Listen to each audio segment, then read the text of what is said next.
Ahoj, moje meno je Ivet a toto je motivačný diár, ktorý mi prišiel pred pár dňami a ja by som sa rada s vami oň podelila, pretože podľa mňa je to úplne úžasný produkt, ktorý je hodný toho, aby sa zdieľal a aby sa o ňom hovorilo.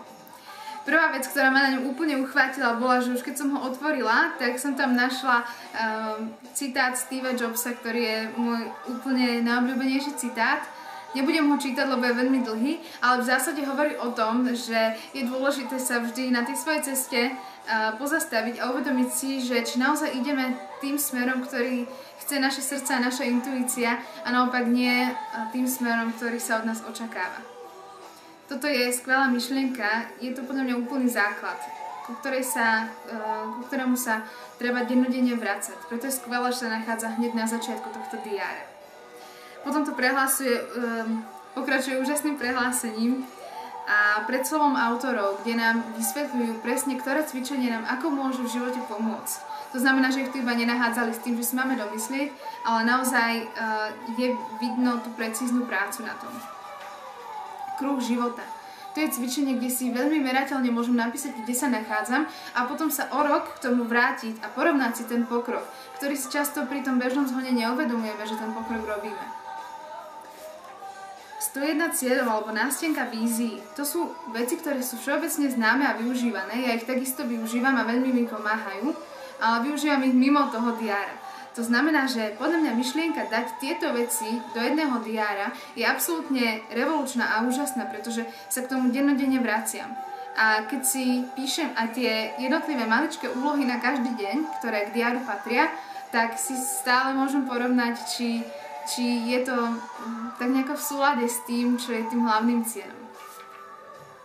Potom sa tu už pokračuje k samotným týždňom, k samotnému roku. Tu je zase skvelé to, že sa to začína, každý týždeň sa začína citátom, ktorý nie je len taký nejaký hociaký, ale vyslovene sú to citáty pre osobný a duchovný rozvoj. Potom na každý týždeň je potrebné si napísať 3 najdôležitejšie úlohy na daný týždeň.